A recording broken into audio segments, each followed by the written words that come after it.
Hey everyone, I'm John with Roadkill Incorporated. Welcome to Retro Resale, where I show you how to make a living repairing and selling quote-unquote trash discarded by a hyper-consumeristic society. Today we'll deal with a few Macintosh SEs I bought on eBay and found valuable stuff inside of. But first I want to talk about the concept more generally. Sometimes it's not just the item, but what's in it. And making money comes down to being smart enough to spot the contents. What do I mean by this? Well, here's a phone switch, for example. You can value it as a phone switch, or you can value it as a phone switch that has 36 cards inside, each of which is worth something. A switch could be worth $50 or $5,000 depending on the contents. But here's the good part. A seller generally has no idea what's inside and is probably not basing the price on that. So learn to spot what's inside and find the sellers who will let it go for $50. Another example, here's an Amiga 2000. It's worth $400 to $600 for a stock configuration in working condition. But what about what's in it? It could have a video toaster, an accelerator, a PC bridge card, multiple hard drives, RAM, SCSI cards, a Mega Agnes chip, an upgraded video card. The contents could easily be worth 3 to 4 times the machine itself. So you want to dig down in the eBay listing and see what the slots look like on the back, and ask for a picture if there isn't a picture of the back. I'll buy a 2000 that doesn't power on if I see it has stuff inside. It's about knowing the item and knowing what to look for. For example, an innocuous 5 1/4 inch disk drive 90% of the time means there is a valuable PC bridge card in the slot because the card needs a 5 1/4 inch disk drive. And that brings us to the Macintosh SE and SE30. They are retro computers from the late 80s, nice little all-in-one boxes. The cool thing about these computers is that they have a bus slot, and into that slot can go accelerators, network cards, video cards, whatever. The back photo of an SE can reveal a lot. I discovered this when a half-dead SE30 I purchased happened to have a portrait display video card inside, and that card is worth several times what I paid for the computer. So once again, look for what's inside the devices. Accumulating an arsenal of specific expertise on things like this can make the difference between getting a good deal and getting an unbelievably great deal, and it can pay off dozens of times as you repeatedly find sellers who don't know what they're selling. Okay, so now that I was armed with this information about what can be in the slot in a Macintosh SE or SE30, I went hunting with that specifically in mind. I found this SE30, nothing in the slot, but a partially working SE30 under $200 is a reasonable deal. Video distortion is generally resolved by a recap, and then you have a $500 to $700 machine on your hands. Next, this one came up. It's only an SE, which is worth about a third of what an SE30 is worth, to be honest, so keep that in mind. But look at this. It clearly has a video card, and there's barely an external video card that you can't get $150 for, if not $300. So yeah, I'm buying this one. It's got a display that powers on, so that will likely be a good SE to sell by itself for $150 working on top of the card. And also this one came along, another SE with good display, and clearly something in the slot. It could be video, but more likely a network card. Hard to say, but regardless, it's a good deal. So at approximately $550 for these 3 machines, I can't imagine I'm not making money, and I can't wait to get them open. Okay, so unboxing a few SEs and SE30s. This one looks pretty well packed. Got some double boxing going on. Good to see they bothered to double box this. The inner box does not need to be packed as well as long as it's tight, and this is tight, you know. It doesn't need to be packed like it's the outer box. Okay, so this is the SE30. There's an SE30 and then 2 SEs. You can see there's a disc in it. Interesting. So I'm going to power it on. Supposed to boot to a blinking cursor. So there's the arrow. That has lines, that means recap. Very faint screen too. Alright, so took the board out. First thing you want to do is take out the battery, which is in here. This one looks very nice, actually, not corroded, but still you want to get that out of there is the first thing with these SEs. Then you have the caps here. They look pretty good. Ooh, actually, take that back. I see some corrosion on that guy. You can see these kinds of distortions in the board, probably the caps. But these all need to be recapped. That causes the lines on the screen and bad sound and other things. Okay, so unboxing number 2. This should be an SE, and similar job inside, which is cool. You know, it doesn't have to be pretty, it just needs to be packed tight. Okay, so we got it out. I don't know if I've ever seen one with this indication here, FDHD. I don't know if that's a third-party sticker or what, but might have just been a while. I know they often come with a hard drive and a floppy, or sometimes they come with 2 floppies. So this one is interesting because it has a video card in there and this adapter that points towards the back. So this is something I'm really excited about because a lot of the time these cards are very valuable. So I'm gonna power it on. Oh, we have sound, that's a good indicator. This should give us a cursor. Not looking good so far. The neck on these is very fragile. Wondering if there's a problem with the neck. Okay, so I opened it up and the problem was this little board was unplugged from the neck. So I plugged it back in and we're good. The thing you want to be careful with here is there's a little glass piece that sticks out from the neck into that white plastic thing, and sometimes it's broken.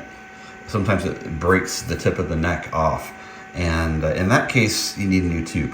And this is interesting. You can see the video connector here, and it goes down to a card that is sitting on top of the board, which is really interesting. I'm used to the SE30s, which have a slot here, and then the board comes up like that, but this board is on the motherboard. Wow, so huge score. So first off, I was forgetting that this actually does have that slot that the SE30 has. It's just that this card, this amazing card I just found, was mounted this way instead of up. And look at this, It's an 030 processor. Does it say what speed? I think probably 25. It doesn't have an 882, if that is an 882 socket. It does have RAM, additional RAM, 4 slots, pretty cool. And then it's got the video out. So I've never seen an accelerator. I've seen an accelerator with RAM, but an accelerator with RAM and improved video? That is crazy. I need to look this guy up. It's certainly worth a lot of money. So yeah, total jackpot. Took the battery out of this one like I did the other one. Goofy battery, a little different. So just goes to show, pay attention to that slot on the back. See if there's something there. And if there is something there, wow. This card could be worth a few $100s. So I don't know what brand it is, so I posted to Twitter. So Twitter should be telling me soon. Okay, doing super well so far. Let's hope we can make this 3 for 3. This one doesn't have that indicator on it. This one has a slot in the back too, but it is a network card. What the hell is this? I've never seen that. Have I seen that? I don't know. Anyway, let's turn it on. We're supposed to see, got a beep, that's good. So far, wow, so far this one looks like it's booting. Come on. So it's not booting all the way up, but it looks like the hard drive is alive. That's a good sign. A very goofy configuration. I've never, usually, so you've got the slot, oh, you've got something in this slot too. Interesting. I've never seen something like this right here. That's very strange. And then this cable goes somewhere to the board. But then there's something in this slot too. Could it be another accelerator? I imagine it's not. I imagine it's just something that works in conjunction with this. Oh, also, that thing. Here it is. Oh, it just comes out. I guess it's just kind of a way to lock your Mac. Just a note to the Apple designers from a million years ago. Why did you make the neck so vulnerable? Like, it's just, I mean, you have to pull the cables out. You risk banging into here. You got a thing here. You risk banging into there. Just everything threatens breaking the tube. So this is an Ethernet card, an early Ethernet card. You can see there, it's a Cabletron Ethernet card. Yeah, I guess in the early days, it just required a lot of chips. They hadn't consolidated Ethernet down into a chip or two. This board, this SE board is interesting. It's got the battery, it doesn't have it in a holder. It's just on there. So I'm not gonna touch it. It doesn't appear to be leaking or anything. Also, you might notice that the cable here is out.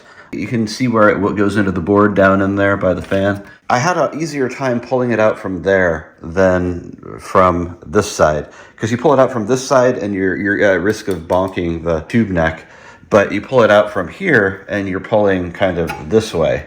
So I think I might do that in the future. I think that might be a little bit easier way. I was actually able to get in there and squeeze this, whereas when you're in here, getting in there and squeezing that is just, it just doesn't work that well. All right, so there you go.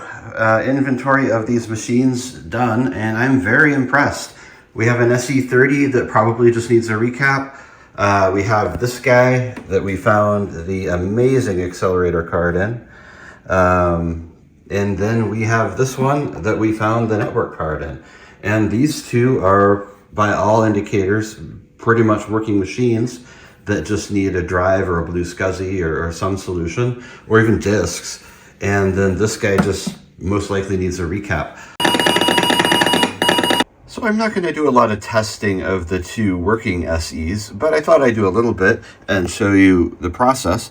What I have here is called a blue SCSI, which is a new third-party device that's really cool. It gives you an SD card, as you can see there, and then it connects to the internal SCSI and the internal power. So you actually have to adapt the power to get this little connector, and then you have to, disconnect the hard drive SCSI cable. So if you wanted multiple devices, you'd have to, get different cables with different connectors. But anyway, what you do is you put one of these in, and it will boot right into, I think this one has System 6 on it. And it's really handy because if the hard drive, well, the hard drive's been taken out, but if the hard drive's problematic or the floppy drive's problematic, this is a way to test the device and see if it's working aside from those components. So we've got that plugged in there. Oh, by the way, I took the network card out of the one, so if we want a better view of it, there you go. So anyway, I'll turn this guy on. And Blue SCSI is super fast, which is a huge advantage, especially on older machines like the SE. There you have it. And it boots right up. I haven't sold these computers yet. They are all very recent, so I don't have any actual sold numbers to report, but I'll do an analysis with estimated numbers just so we can roughly see where we're at. Okay, so the SE30 cost me $199, which is a little on the high side for a dead SE30, but, I'll do fine with it. The Mac SE with the accelerator in it costs $165. Oh, and speaking of the accelerator, Twitter gave me some information. At first, a few people mentioned that it was a Mobius card, which made sense. But then the YouTuber This Does Not Compute chimed in, which was cool, and he said it's a Total Systems card. And that also checks out and makes sense. You can see here that Total Systems released a ton of variations. It's just strange that this card has no branding on it. Apparently, the same card was sold by multiple companies. That's the best I can figure. So anyway, the Mac SE with network card was $185, so the total for these three is $549. Okay, on to the estimated sale prices. The SE30, if I were to sell it still needing a recap, that could very easily get $250. I know because I've sold several like that before when I've been too lazy to do the recap. The Mac SEs that are working, these two are tricky. They can go for $50 or $250 depending on working versus not working, or comes with keyboard and mouse or doesn't. So I think 100 is a pretty conservative estimate. I'm pretty sure working I could get 100, probably more. The 030 accelerator is really, really tricky. I couldn't find anything comparable. The most comparable I found was a Micron that went for way, way, way high, but I don't think this is comparable to that. I found others that were not as good as this that went for like 300. So I'm thinking 250 is a conservative estimate. You always want to do a conservative estimate because it's better to underestimate and then be pleasantly surprised than it is to hope for more and be disappointed. And then the network card, that was less than I thought. It got about anywhere from 50 to 150, so Yeah, I think $60 is fair. And that brings the total to $760, which doesn't sound like a lot, but like I said, very conservative estimates here, more likely pushing closer to 1,000. And if I did recap that SE30, it would most certainly go for a lot more. I put 150 in, but it could easily go for several hundred more than the 250. I have sold these with keyboard, mouse, nice package for $1,000, $1,100. So we could very easily be looking at well over $1,000 and more than doubling the money put in on these three computers. So that wraps it up. Moral of the story, moral of the video, look under the hood, look at the slot in the back. It's the detail, it's the unanticipated small stuff that can turn it from a great deal into an absolutely ridiculously amazing deal. Thanks for watching.